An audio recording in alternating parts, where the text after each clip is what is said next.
you very much for that lovely warm welcome. And it is really good to be back here in Dromore. I think some of you will probably be here just over 2 years ago, when I think Dromore will probably go down in the history books of this period, because that was the first anti-protocol rally that we had, where we had representatives of all the unionist parties in Northern Ireland. We had a representative from the Ulster Unionist Party, and we had a representative from the DUP. Now tonight the panel is similar. We've got Jim, we've got Ben, we've got myself. Sadly, as has been said, neither the UUP nor the DUP felt that they wanted to be here, and I think that is a real shame. Yeah. Of course, we have a great new addition to the platform in Anne Widdicombe.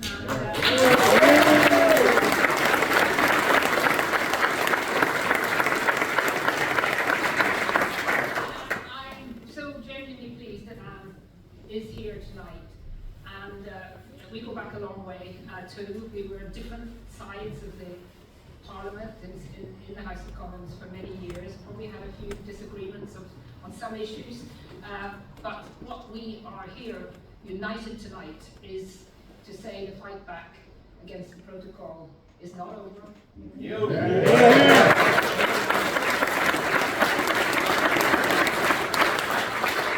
of course, what I'm also here to welcome very much, and I'll say something a little bit more in a moment, is the very, very important link-up between the United Kingdom pro-union, unionist party reform and the traditional unionist voice led by one of the most principled, in fact the most principled politician. I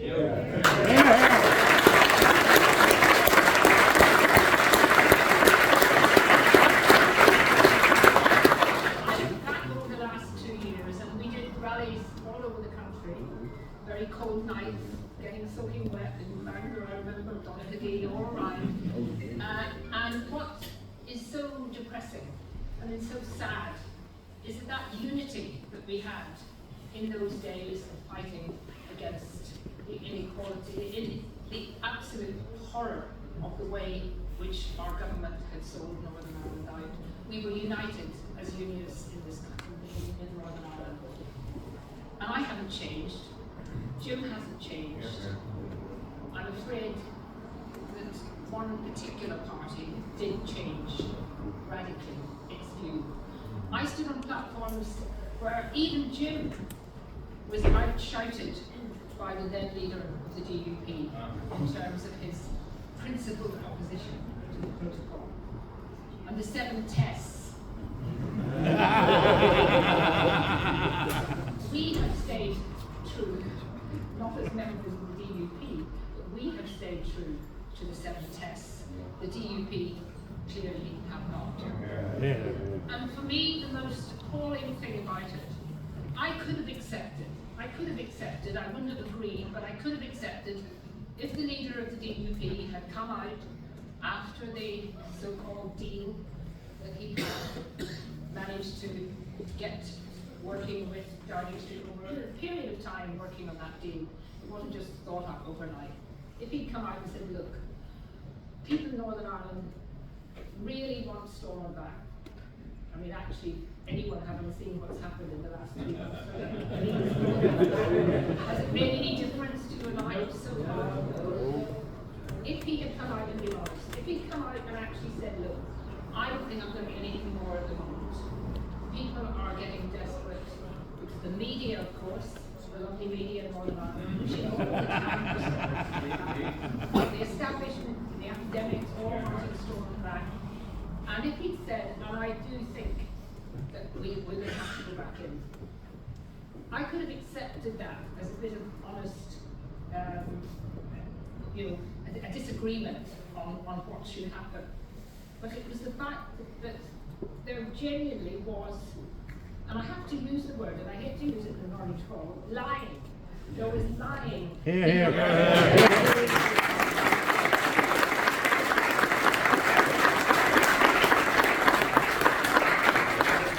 the worst thing of all for me personally, who've gone around and done all meetings and discussed many times how important it was that we had that one sort of bit that we could hold out of the fact that going back into Stormont was likely to help to move things on, was when he stood up in Parliament, in the House of Commons, not that long ago, you remember, and made that very vicious attack on people like me, and Jim, and Ben, and others who stood up for the very, very same principles.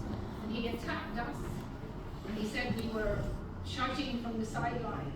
That's when I reminded the House of Lords the next week that he'd actually shouted louder than most of us when he was on that platform. And he actually was accusing us, ironically, because we hadn't lied. We had stuck to what we'd said, and we knew that the Irish Sea border was still there.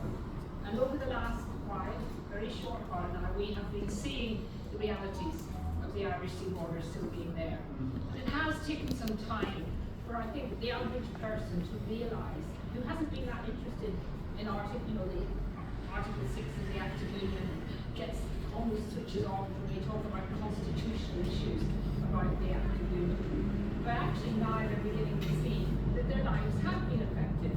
There are going to be differences, there are real changes, and I still can't get my seeds in from Great Britain that I want to grow. I still can't get my pet in from Great Britain without going through bureaucracy, which you don't have to do if you're taking your pet to Glasgow from London. All of these, they may seem little things, and I'm afraid the media has been very bad, apart from perhaps the one newspaper that really, really has. We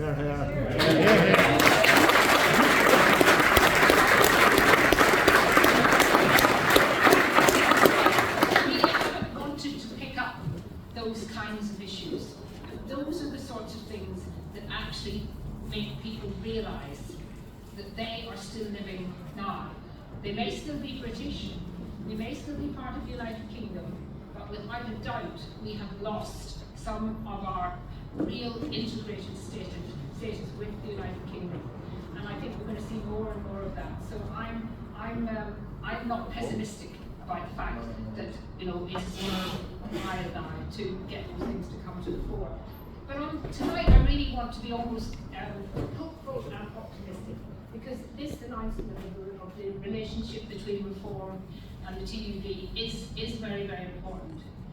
It's, to me, having watched and come back and forward all my 30 years as an MP, I've spent a lot of time still in Northern Ireland, and it always concerned me very much how neither the Conservative Party nor the Labour Party took Northern Ireland really seriously, in the sense that if they took it really seriously, they would want to be putting up candidates, they want to be standing in.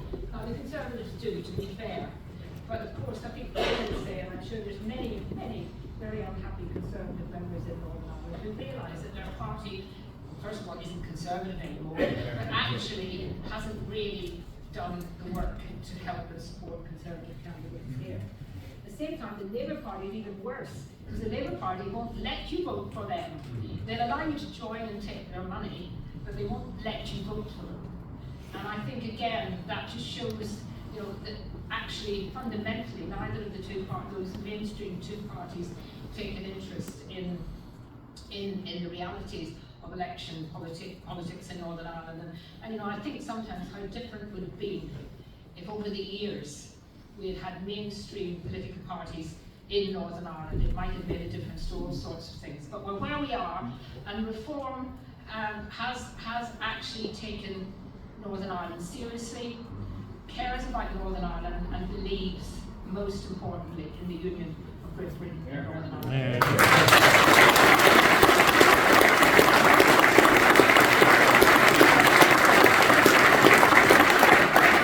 I think in a time when I know as a politician, I'm still a politician, the House of Lords is one of those places where they say that if you want to keep a secret, say it in the House of Lords. No one will report it or listen.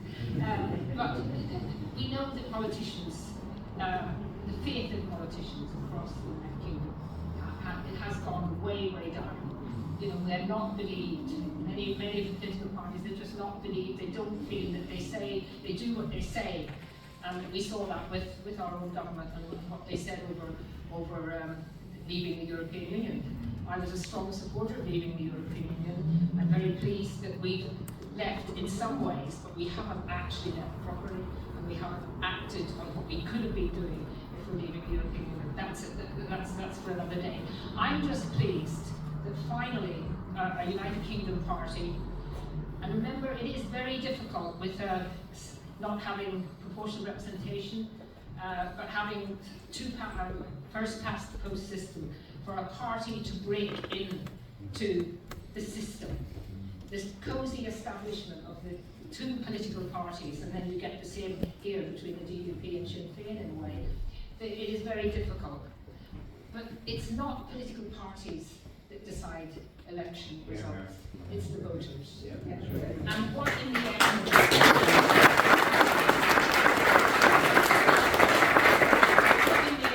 matters is how people in the end will come out and vote. And if you want change, if you want things to be different, if you want to see a real change in Northern Ireland, if you want to get rid of that little Northern Irelandness, we're all here and we all like to do things differently, isn't it lovely? We're a place apart. We're not, we're part of the United Kingdom, and we've got to show here that we care about what's happening in Great Britain. Because if we don't show that we care about what's happening in Great Britain, why should people in Great Britain take an interest in Northern Ireland?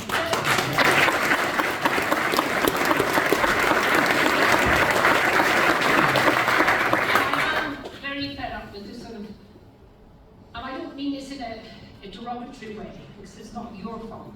I'm fed up with this sort of parochialism of some of the political parties, which is why the TUB is stepping out of that and is reaching out. And this idea that somehow all we need is just more money from Westminster. More money from Westminster will solve it all. That is not the solution for the future of Northern Ireland. So let's go away from here tonight feeling that there is an opportunity here. It will be difficult, won't happen overnight, but let's take advantage of that, and let's remember that we are part of the United Kingdom. The United Kingdom government has to sort out the protocol. We have to still fight that campaign, and the people who will fight it most and stick to their principles are the TUB and Reform. Thank you.